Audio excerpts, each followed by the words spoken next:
Yun guys, tapos na tayo mag power up ng aircon. Ito po yung paho. Kaya natin mag unang compressor. Check muna natin yung mga compressor kung active siya lahat bago natin yun.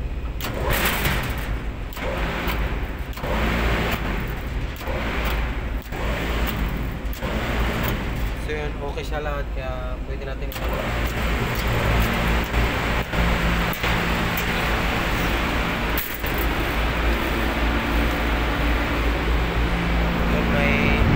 Apat kami dito na paho para sa pieces, dry goods, grocery, and mall area.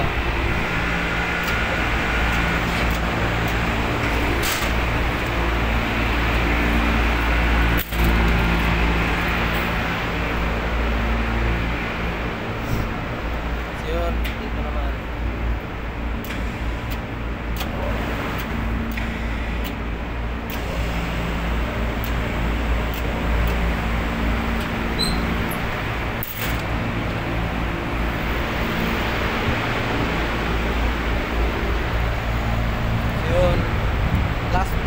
Last one.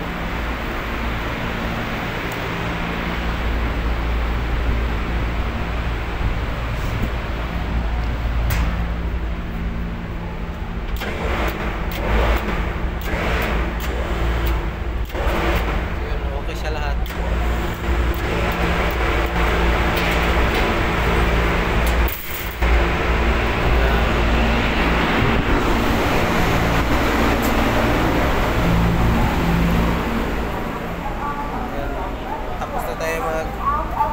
Sa aircon, baba naman tayo dun sa receiving para i-open yung mga roll up para sa delivery. Guys, thank you for watching.